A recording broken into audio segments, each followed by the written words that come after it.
We begin this hour with the Israel-Hamas war and new video from the aftermath of the October 7th attack. We do want to warn you, this video may be difficult to watch. We're only showing it with the permission of the families of the victims. All right, take a look. The Hostage Families Forum releasing this footage of 7 hostages, all women, taken by Hamas on October 7th. All 7 are IDF soldiers. And the video shows them bound and bloodied in detention. The hostages' families say they obtained the video from the IDF and are sharing it to add pressure on Prime Minister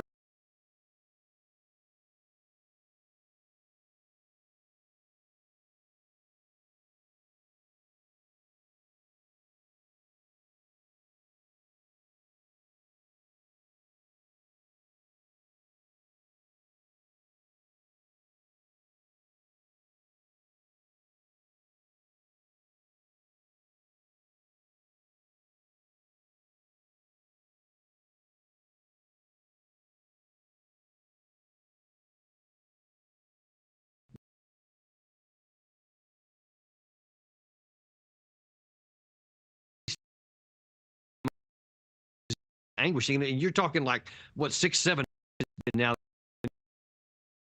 My heart just bleeds both for the soldiers themselves and certainly all their family members. And why do you think it's being released now? Do you believe, or do you think the IDF has had this before? Do you think the IDF just gave it, then gave it to the families? Kind of talk about the timing of all of this. Yeah, I'm certain that they've had it from the outset, and up to this point. For probably understandable reasons, the families haven't wanted to, share it. They didn't want to, spread the anguish, on public. But you've been seeing now a growing backlash against Netanyahu, especially in the last couple of months, from the family members of the surviving hostages, those that are still alive, and all the ones on that video were no longer alive. Actually, I know one of them has passed.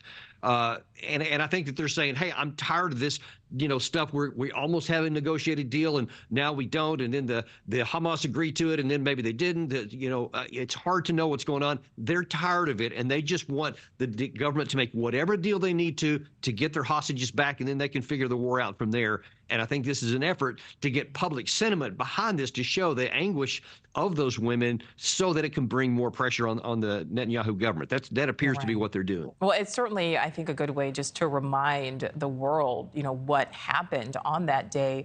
Do you think it was, though, a good idea to release it? I perceive that it's probably a desperation. I think that, especially because we know at least one of the women in that video has since been killed, I think that they're just desperate because they are unsatisfied with the pace of the negotiations, or with the nature of them even. And I think that they're just thinking, hey, if we don't do this, it's at least one possibility to bring heightened, pressure on the government. So I think that it's just a sign of desperation that they want their people back, and they're willing to do anything to get them. And you mentioned the negotiations there. At this point, do you think there is any possibility we'll see some sort of ceasefire? Well, I mean, we've been close a few times. I mean, we've been reported that the U.S. thought there was going to be some. The Hamas thought there was going to be Qatar.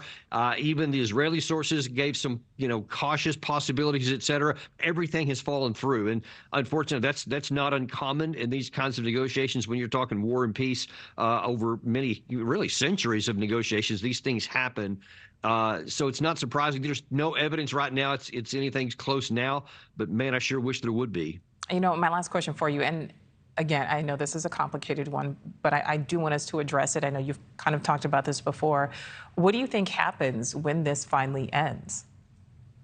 Well, yeah, that's my biggest anguish, because the path that Israel's going down right now, it's a guarantee that it's going to be worse than it was before October 6th. Because if you don't have a situation where the Palestinian people at least have a path and some reason to hope for a future, then they're going to continue to be just as anguished and desperate to do crazy things like they did on October 7th. And so I don't see that this thing ending anytime soon. The proximal, the destruction of the Hamas as a military wing will, for a while, provide more security, but it's just laying the seeds for something possibly worse later.